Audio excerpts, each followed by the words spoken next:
எம்ஜிஆர் அவர்கள் வந்து எப்பவுமே என்ன பண்ணுவாருன்னா, என்ன வேணும் அப்படின்னு கேட்பாரு. ஒன்றும் வேணாம்னு சொன்னா கோச்சுப்பாரு. ஃப்ரிட்ஜை திறந்து எவ்வளோ வேணாலும் சாக்லேட் எடுத்துக்கோ அப்படின்னு சொல்லுவாரு. என்னோட அத்தை பாட்டி தான் ஜானகி அம்மா. தலைவர் வந்து எல்லாருக்கும் கொடுத்தாருன்னா, இவங்க வந்து டபுள். அவர் ஏதாவது கொடுத்து யாருக்காவது கொடுக்க சொன்னா இவங்க எக்ஸ்ட்ரா வச்சு கொடுப்பாங்க. விஜயகாந்த் இருக்காருல்ல, கடைசியாக அங்கே ஒரு வண்டி இருந்தது. அதாவது தலைவர் வந்து பிரச்சாரத்துக்கு பயன்படுத்தின ஒரு வாகனம். அந்த வாகனத்தை வந்து கேட்டாரு, உடனே எடுத்து கொடுத்தாங்க. இப்ப ஜானகிமே எப்பாவது நாம அரசியலுக்கு வந்திருக்க வேண்டாம் அப்படின்னு ஃபீல் பண்ணிருக்காங்களா? உங்ககிட்ட எல்லாம் பேசியிருக்காங்களா? அதை பத்தி ஏதாச்சும்? நிறைய வாட்டி சொல்லியிருக்காங்க.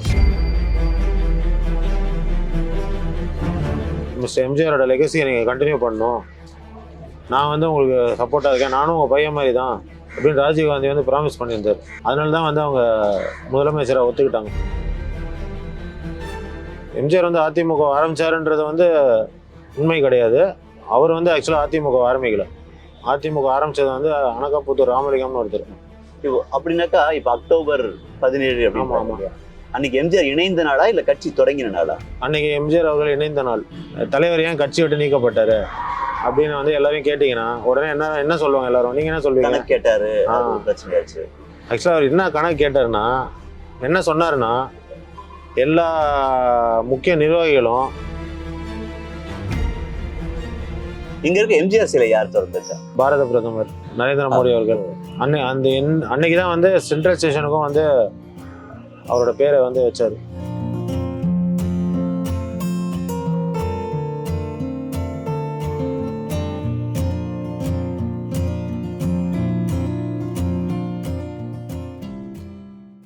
சத்யா ஸ்டுடியோவில், அதாவது இப்போது எம்ஜிஆர் ஜானகி மகளிர் கலை மற்றும் அறிவியல் கல்லூரியில் நாம் இருக்கிறோம். எம்ஜிஆரால் வளர்க்கப்பட்ட அவருடைய பேரனாக கருதப்படும் குமார் ராஜேந்திரன் அவர்களை இப்போது நாம் சந்திக்க போகிறோம். வணக்கம் சார். முதல்ல உங்களை பத்தி தெரிஞ்சுக்குவோம். நீங்க ஒரு பக்கம் தமிழ்நாடு ஒலிம்பிக் சங்கத்துல செயற்குழுக்குள்ள இருக்கீங்க, இன்னொரு பக்கம் கல்லூரி தலைவரா இருக்கீங்க, இன்னொரு பக்கம் பாத்தீங்கன்னாக்கா வழக்கறிஞரா இருக்கீங்க. இப்படி பல துறைகளை நீங்க இருக்கீங்க. எப்படி உங்களால இதுக்கெல்லாம் நேரம் ஒதுக்க முடியுது? டைம் மேனேஜ்மெண்ட்ன்றது ரொம்ப முக்கியம். அந்தந்த நேரத்தை வந்து அந்தந்த துறைக்கு வந்து ஒதுக்குனா கண்டிப்பாக மேனேஜ் பண்ண முடியும். நீங்கள் 7 துறைகளில் வந்துட்டு முதுகலை பட்டம் வாங்கியிருக்கீங்க. என்னென்ன துறைகள், அதை பற்றி கொஞ்சம் சொல்லுங்கள். பப்ளிக் அட்மினிஸ்ட்ரேஷன், அப்புறம் நூலகத்துறை, அதாவது லைப்ரரி சயின்ஸ், அப்புறம் வந்து கம்ப்யூட்டர் சயின்ஸ், கார்ப்பரேட் லா, அப்புறம் வந்து human rights and duties education, அப்புறம் சைக்காலஜி, அப்புறம் என்னோட எம்ஃபில் அண்ட் பிஹெச்டி பண்ணியிருக்கேன். எம்ஃபில் வந்து பப்ளிக் அட்மினிஸ்ட்ரேஷன்லையும், பிஹெச்டி வந்து அம்பேத்கர் லா யூனிவர்சிட்டியில் பிஹெச்டி பண்ணியிருக்கேன் இன்டர்டிசிப்ளினரி ஸ்டடீஸில். இந்த அளவுக்கு ஆர்வம் வந்தது எப்படி சார் படிப்பில்? எல்லாருக்கும் ஒரு ஆர்வம் இருக்கும். சில பேர் வந்து நிறைய பணம் சம்பாதிக்கணும்னு ஆர்வமாக இருப்பாங்க, தொழில் பண்ணணும்னு ஆர்வமாக இருப்பாங்க. அந்த தொழிலோ இல்லை பணம் சம்பாதிக்க, எல்லாமே பணம் சம்பாதிக்கிறது தான். அதெல்லாம் வந்து யாருனாலும் நம்ம கிட்ட எடுத்துடலாம். ஆனால் நம்ம படிக்கிறது மட்டும் தான் யாரும் நம்ம கிட்ட எடுக்க முடியாது. So knowledge is the biggest power. அதனால் வந்து அது வந்து என்னோட முன்னோர்கள் வந்து எனக்கு உணர்த்தியதால் நான் வந்து சின்ன வயசுலேயே நிறைய படிக்கணும்னு ஆசைப்பட்டேன். ஸ்கூல் முடிச்சு 27 வருஷமாக அனுபவம். 27 வருஷமாக ஒரு கோர்ஸ் பண்ணுறேன். இப்போ கூட நான் வந்து ஒரு கோர்ஸ் பண்ணிட்டுருக்கேன், மாஸ்டர் சோஷியல் ஒர்க் கோர்ஸ் பண்ணிட்டுருக்கேன். இப்போ பொதுவாக பார்த்தீங்கன்னாக்கா குழந்தைங்களுக்கெல்லாம் வந்து அப்போது சூப்பர் ஸ்டார்கள் வந்து ரொம்ப பிடிச்ச ஒரு ஆளாக இருப்பாங்க. அந்த காலத்துல எம்ஜிஆர் சூப்பர் ஸ்டார். பல குழந்தைங்களுக்கு அப்போ எம்ஜிஆர் ஒரு கனவு. ஆனா நீங்க வந்து அவர்கிட்ட வளர்ந்தீங்க, உங்களோட குழந்தை பருவம் அவர்கிட்ட தான் இருந்துச்சு. அந்த காலத்துல நடந்த ஏதாவது சம்பவங்கள் இருக்கு? காலங்காத்தால எல்லா நியூஸ் பேப்பரும் வந்து வாங்குவாங்க, தோட்டத்தில் வாங்குவாங்க. ஸோ அந்த நியூஸ் பேப்பரில் வந்து முக்கியமான நியூஸ் இருக்கிற இடத்துலலாம் வந்து பின் பண்ணி மார்க் பண்ணி கொடுத்துருப்பாங்க, இந்த இந்த இம்பார்ட்டன்ட் நியூஸு அவர் படிக்கிறதுக்காக. ஸோ காலையில் வந்து தோட்டத்தில் வந்து பசங்களுக்கெல்லாம் வந்து பால் தான் கொடுப்பாங்கம்மா, காஃபி டீ கொடுக்க மாட்டாங்க. ஸோ அதே பால் தான் தலைவரும் குடிப்பார். பால் வந்து ஒரு கிளாஸில் பால் எடுத்து இன்னொரு கையில் பேப்பர் எடுத்துகிட்டு நான் போய் தலைவருக்கு கொடுத்துருக்கேன். காலையில் போய் கொடுத்து சொன்னாங்க ஜானகி அம்மா. கொடுத்த போது அவர் பேப்பரை வாங்கி வச்சுட்டு பால் குடிச்சிட்டு என்கிட்ட ஸ்கூல் பற்றி, அப்புறம் வந்து நீ என்ன ஆக போகிற, என்னெல்லாம் சப்ஜெக்ட் படிக்கிறோம், ஃப்ரெண்ட்ஸ் பேர் என்ன, இதெல்லாம் நிறைய விஷயங்கள் வந்து அவர் கேட்டிருக்காரு. அப்புறம் எப்போவுமே என்ன பண்ணுவாருன்னா, என்ன வேணும் அப்படின்னு கேட்பாரு. ஒன்றும் வேணாம்னு சொன்னால் கோச்சுப்பார். எப்போவுமே எல்லாருக்கும் ஒரு சாக்லேட் கொடுப்பாரு. ஸோ சாக்லேட் வேணும்னு சொன்னால் ஃப்ரிட்ஜை திறந்து எவ்வளோ வேணாலும் எடுத்துக்கோ. ஒரு ஃப்ரிட்ஜ் வச்சுருப்பாரு ஒரு ரூமில். ஃப்ரிட்ஜை திறந்து எவ்வளோ வேணாலும் சாக்லேட் எடுத்துக்கோ அப்படின்னு சொல்லுவார். இப்போ நிறைய வாட்டி சாக்லேட் வாங்கி சாப்பிட்ருக்கேன் அவர்கிட்ட. அவர் ஹாஸ்பிட்டல் அமெரிக்காவுக்கு போயிட்டு வந்ததுக்கப்புறம் குடும்பத்தினர்லாம் வந்து முதல்ல சந்திப்பாங்க. அவர்கிட்ட ஆசீர்வாதம் வாங்கினதுக்கப்புறம் அடுத்தது வந்து அரசியல், அவரோட அரசியல் ஃபஸ்ட் அவரோட மினிஸ்டர்ஸ், அமைச்சர்கள், அவரோட அமைச்சர்கள் அவங்கெல்லாம் அடுத்தது வந்தாங்க. வந்தபோது நான் அதை நின்று என்னை கூப்பிட்டு மடியில் உட்கார வச்சிட்டாரு. அப்போ வந்து அவர் கொஞ்சம் வீக்காக இருந்த டைமு, டாக்டர்ஸ்லாம் அங்கே நிறைய டாக்டர்ஸாக இருந்தாங்க. அவங்களாம் கண்ணை காமிச்சிட்டே இருந்தாங்க, இவர் வந்து உட்காரக்கூடாது அவர் மடியில், ஏன்னா அவர் கிட்னி டிரான்ஸ்பிளான்ட் பண்ணியிருந்தாங்க. அவங்களாம் கண்ணை காமிக்கும் போது இவர் வந்து அதை வந்து கண்டுக்கவே இல்லை. இப்படி கை போட்டு காட்டி இப்படி கை வந்து மேலே போட்டு ரொம்ப நேரம் அவர் மடியில் உட்காந்துருந்தேன். எல்லாரும் பார்த்துட்டு போனாங்க, யார் இந்த பையன். அவர் நம்ம கான்ட்ராஸ்டிங்காக இருப்போம்ல, அவர் நல்லா கலராக இருப்பார். அது மாதிரி நிறைய எக்ஸ்பீரியன்சஸ் இருக்குது. அதே மாதிரி அவருக்கு வந்து கேக் வெட்டினா பிடிக்காது. ஸோ ஒரு நாளைக்கு வந்து கேக்கை வெட்டக்கூடாதுன்னு சொல்லுவார். ஸோ ஸ்வீட்டு அது மாதிரிலாம் பண்ணி இல்லை சாப்பாடு பண்ணி சாப்பிடணுமே தவிர எதையும் வெட்டி வந்து நம்ம கொண்டாடக்கூடாது. ஸோ எங்கள் அம்மாலாம் வந்து சின்ன வயசில் கேக் வாங்குவாங்க, ஆனால் கேக்கை வெட்ட மாட்டாங்க. அவர் தந்து ஏதாவது பரிசு இன்னும் நினைவாக வச்சுருக்கீங்களா சின்ன வயசில்? எனக்கு வந்து எல்லா நாள் எப்போ பார்த்தாலும் பணம் தான் கொடுப்பாரு. எங்கள் அப்பாவுக்கு வந்து ரோலெக்ஸ் வாட்ச் கொடுத்துருக்காரு. அந்த ரோலெக்ஸ் வாட்ச் என்கிட்ட இருக்குது. நான் கூகுளில் போட்டு பார்த்தேன் எவ்வளோ அந்த வாட்ச் இப்போ எவ்வளோ, அதுக்கு மதிப்பு என்னன்னு. 14-15 லட்ச ரூபா மதிப்பு அதுக்கு. இப்போ அது எம்ஜிஆர்னாலே வாட்ச் தான் ஒரு ஸ்பெஷல். ஏன்னா அவர் எப்பவுமே அவர் வாட்ச் கட்டுற ஸ்டைலு அது எல்லாமே ஒரு அதே மாதிரி அவர் ரொம்ப பொசிசிவான பர்சன் கிடையாது. அவர் கிட்ட என்ன இருந்து நீங்கள் கேட்டாலும் எடுத்து கொடுத்துருவாரு, இல்லைன்னே சொல்ல மாட்டார். இப்போ நீங்கள் வந்து எம்ஜிஆர் சார் கூட இருந்ததை விட ஜானகி அம்மா கிட்ட தான் அதிகமாக வளர்ந்துருப்பீங்க. அவங்கள பற்றி நம்ம மக்கள் நிறைய தெரியாது. ஏன்னா எம்ஜிஆர் ஒரு வளர் தன்மையோட இருந்தார், அதெல்லாம் தெரியும். ஆனால் ஜானகி அம்மாவை பற்றி நிறைய தெரியாது. உங்களுக்கு தெரிஞ்ச வரைக்கும் கொஞ்சம் சொல்லுங்களேன். தலைவர் வந்து எல்லாருக்கும் கொடுத்தாருன்னா இவங்க வந்து டபுள். அவர் ஏதாவது கொடுத்து யாருக்காவது கொடுக்க சொன்னா இவங்க எக்ஸ்ட்ரா வச்சு கொடுப்பாங்க. அவங்கள வந்து அவர் மறைவுக்கு பின் நிறைய நாள் அவங்க கூட நான் இருந்திருக்கேன். 96 தான் அவங்க இருந்தாங்க. மே மாதம் 19 தான் இருந்தாங்க, 1996.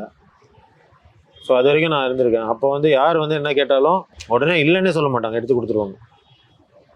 ஃபார் எக்ஸாம்பிள் நடிகர் ராஜேஷ் இருக்கார்ல, அங்கே வந்து சேச்சா வந்து எம்ஜிஆர் அவர்கள் வந்து உடற்பயிற்சி செய்கிற ஒரு கருவி இருந்தது. அந்த கருவி வந்து எனக்கு தலைவர் ஞாபகமாக ஏதாவது வேணும்னு கேட்டேன்னா அந்த கருவியை பார்த்தோன்னா அந்த கருவி வேணும்னு கேட்டோன்னா எடுத்துகிட்டு போங்கன்னு கொடுத்துட்டாங்க அம்மா. அதே மாதிரி விஜயகாந்த் இருக்கார்ல, கடைசியாக அங்கே ஒரு வண்டி இருந்தது. அதாவது தலைவர் வந்து பிரச்சாரத்துக்கு பயன்படுத்தின ஒரு வாகனம். அந்த வாகனத்தை வந்து கேட்டார், உடனே எடுத்து கொடுத்தாங்க.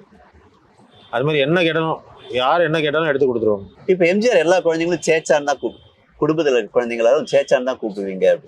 அது என்ன காரணம்? சேச்சான்றதுக்கு என்ன? சேச்சானா சார், சேச்சானா சித்தப்பா. ஆக்சுவலாக என்னோட கொள்ளு பாட்டி, அதாவது என்னோட அத்தை பாட்டி தான் ஜானகி அம்மா. என்னோட கொள்ளு பாட்டி வந்து சதானந்தவதி, எம்ஜிஆரோட அதுக்கு முன்னாடி இருந்த ஒய்ஃப். ஸோ அவங்களோட பொண்ணு தான் என்னோட பாட்டி. சரி, எங்கள் அம்மாவோட அம்மா, அவங்களோட தங்கச்சியோட அவங்க அக்காவோட பொண்ணு. சதானந்தியோட சிஸ்டர்ஸ் டாக்டர் தான் என்னோட பாட்டி. அவங்க பேர் சீதா தேவி, எல்லோரும் சாந்தியம்மான்னு கூப்பிடுவாங்க. ஸோ அவர் வந்து அவங்களோட பொண்ணு மாதிரி இல்லை, அவங்க சேச்சான்னு கூப்பிட்டனால எல்லாருமே சேச்சான்னு கூப்பிட்டாங்க. அது அவர் விரும்பினார். இப்போ ஜானகிமே எப்பாவது நாம் அரசியலுக்கு வந்திருக்க வேண்டாம் அப்படின்னு ஃபீல் பண்ணியிருக்காங்களா? உங்கள்கிட்டலாம் பேசியிருக்காங்களா? அதை பற்றி நிறைய வாட்டி சொல்லியிருக்காங்க. அது வருத்தமும் பட்டிருக்காங்க, சில டைம் வந்து சந்தோஷமும் பட்டிருக்காங்க. என்ன சொல்லியிருக்காங்கன்னா வந்து தலைவர் மறைந்ததுக்கப்புறம் அவர் வந்து நிறைய அவரோட தொண்டர்கள்லாம் வந்து நீங்கள் தான் வந்து எங்களை வந்து காப்பாற்ற முடியும், எங்களோட பிரச்சனைலாம் உங்களுக்கு தான் தெரியும், ஆனால் நீங்கள் இருந்தால் தான் எங்களோட லைஃபு, இல்லைனா வந்து எங்களோட அரசியல் வாழ்க்கை வந்து முடிஞ்சிடும், அவங்க எப்படியாவது அரசியல் இருக்கணும்னு சொல்லி வந்து கட்டாயப்படுத்துனாங்க எல்லோரும். அதே மாதிரி மத்திய அரசுலேருந்து ஒரு கட்டாயம் இருந்தது. அப்போ வந்து கவர்னர் SL குரேன்னு ஒரு கவர்னர் இருந்தார். அந்த கவர்னரோட ஒய்ஃப் வந்து 2-3 வாட்டி வந்து அம்மாட்ட இது மாதிரி சென்ட்ரல் கவர்மெண்ட்லேருந்து நீங்கள் வந்து முதலமைச்சர் ஆகணும்னு விரும்புகிறாங்க, சென்ட்ரல் கவர்மெண்ட் தான் உங்களுக்கு சப்போர்ட் பண்ணுவாங்க. அதே மாதிரி சென்ட்ரல் கவர்மெண்ட்லேருந்து சில அதிகாரிகள்லாம் வந்து அம்மாவை பார்த்து சொல்லியிருக்காங்க, ராஜீவ்காந்தி அவர்கள் வந்து தலைவர் வந்தபோது நீங்கள் வந்து மிஸ்டர் எம்ஜிஆரோட லெகசியை நீங்கள் கண்டினியூ பண்ணணும், நான் வந்து உங்களுக்கு சப்போர்ட்டாக இருக்கேன், நானும் உங்கள் பையன் மாதிரி தான் அப்படின்னு ராஜீவ்காந்தி வந்து ப்ராமிஸ் பண்ணியிருந்தார். அதனால தான் வந்து அவங்க முதலமைச்சராக ஒத்துக்கிட்டாங்க. ஆனால் வந்து அவங்க இருந்திருப்பாங்க, அரசியல் இருந்திருப்பாங்க, அவங்க உடல்நிலை வந்து ஒத்துழைக்கலை. ஏன்னா வந்து அந்த தலைவர் இறந்த போதே வந்து அவங்களுக்கு உடம்பு சரியில்லை. அதுக்கு முன்னாடி தான் அவங்களுக்கு வந்து கேட்ராக்ட் சர்ஜரி பண்ணியிருந்தாங்க. அப்புறம் அவங்களுக்கு வந்து ஹார்ட்டில் வந்து ஒரு ஓப்பன் ஹார்ட் சர்ஜரி பண்ணியிருந்தாங்க.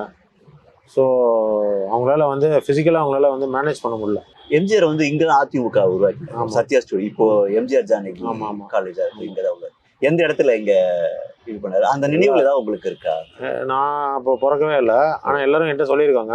ஆனால் அதுக்கு முன்னாடி வந்து ஒரு முக்கியமான நிகழ்வு என்னன்னா, இந்த இடம் வந்து ஃபஸ்ட்டு 1930களில் தியாகராஜ பாகவதர் அவர்கள் வந்து ஹீரோவாக நடித்த முதல் படம்.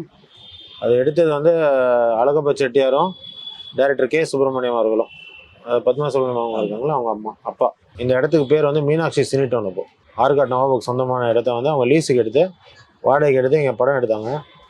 ஸோ அதுக்கப்புறம் வந்து நிறைய வாட்டி தலைவர் வந்து இங்கே வந்து படத்துலலாம் நடிச்சிருக்காரு. அதுக்கப்புறம் வந்து நெப்டியூன் ஸ்டுடியோன்னு வந்து ஒருத்தர் ஆரம்பித்து அதுக்கப்புறம் அதில் வந்து சில பிரச்சனைகள்லாம் வந்தபோது அது தலைவர்கிட்ட அது கை மாறி அவர் வந்து அந்த பங்குகள்லாம் வாங்குகிற ஒரு என்ன சொல்கிறது ஒரு வாய்ப்பு அவர் கிடச்சிது.